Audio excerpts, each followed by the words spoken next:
Sanibonani ngiyabingelela baba Mnguni sethula amanye amadoda indoda engazalwanga le hawo madoda indoda kwasiphandle ngizothi namhlanje ngikhuluma ngendaba enkulu ethinta Isimiselelo. Isimiselelo ngikhuluma ngomuthi okwazi ukwenzisa umuntu into athi uyayizama ingalungi. Kuyenzeka athi umuntu ufuna ukusebenza noma ufuna imfuyo noma ufuna ukugana noma ufuna ukuganwa noma ufuna ibhizinisi lakhe lime liqhubekele phambili tholakala ukuthi akwenzeki. Le nduku kuthiwa ke isimiselelo noma isimiselo iyona ekwazi ukwenza ukuthi ke lo muntu lento asuke ifuna besiyenzeke. Abantu abaningi baye bezame tholakala umuntu ukuthi ushawa idlozi alikho ekhaya. Idlozi uma lingekho ekhaya kuye kube kuhle ukuthi umuntu agijimele edlozini la komalume.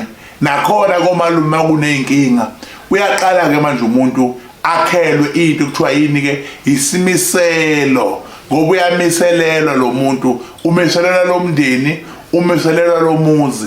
Isimiselo siyesifuna ukuthi wena osukusithathile usazi ukuthi njengoba kunaleli business ngalanda isimiselelo sokuthi ngizolimisela leli business ngizothi leli business alime lingapheli libe elezizukulwane nezizukulwane.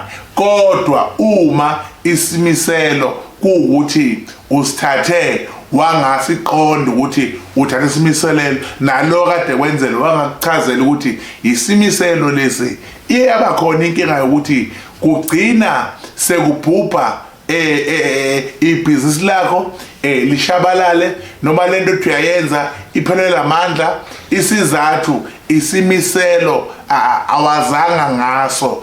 Lento ithi umntwana uyahlala isikhathi eside emzini ungabathola abantwana, uhlala isikhathi eside uganile ungabathola abantwana, bese uya kumuntu ucela kumiselele uthola umntwana. Umntwana omiselelwe naye futhi unamasiko ukuthi mayesetholakele lo mntwana lo bese yalandelwa. Bazongifakazela abantu abaningi abantwana bamiselelwe ukuze batholakale.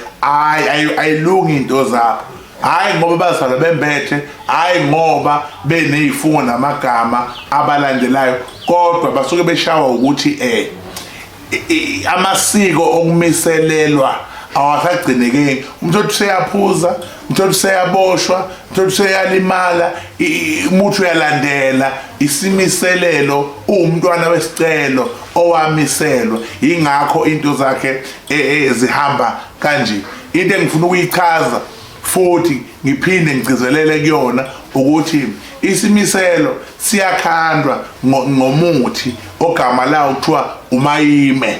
Ukhona umuntu ukuthi uyabamba uyadedela, uyabamba uyadedela. Lowo muntu lowo wakhelwa ke lempande bese enzelwa ini isimiselo sokuthi abambe athole umntwana. Kokunye thothi ingane ikhona la ekhaya azizwani, zikhona ingane la ekhaya ayigani, khona ingane la ekhaya ziyaboshwa, ihlezi ithola amanxeba okulinyazwa isimo santi isimiselelo. Omunye uthwe ngeyimoto ukuthi usembonini impela yeyimoto, omunye wathola ithende enhle yokufaka izimoto noma yokusebenza ngetransport, yokuthi iproblem aziphili ziyafa. Usala unjalo umsebenzi ungenamoto okungcona qashe zabantu ezakhe cha.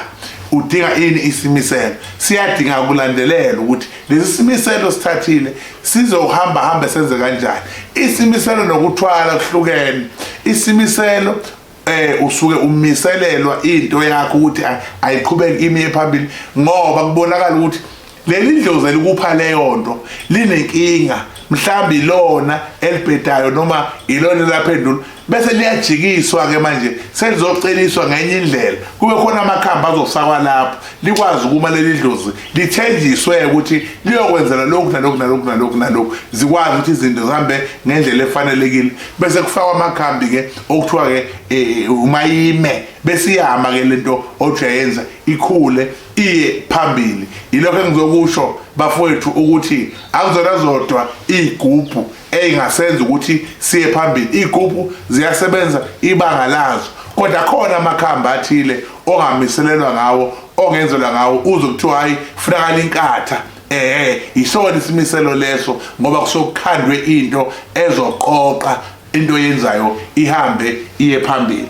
Baba Mnguni isehlula amanye amadoda, indoda engazalwanga, indoda kwasiphandle ongenzeke kubantu kuMnguni kuyenzeka. Ngiyacela ukuthi mawudinga ukuxhumana nami ufone nansi number usho ukuthi udinga ukusizakala ngani, ingene e-office bazokwamukela bese uyasizakala. uNkulunkulu anibusise. Amen.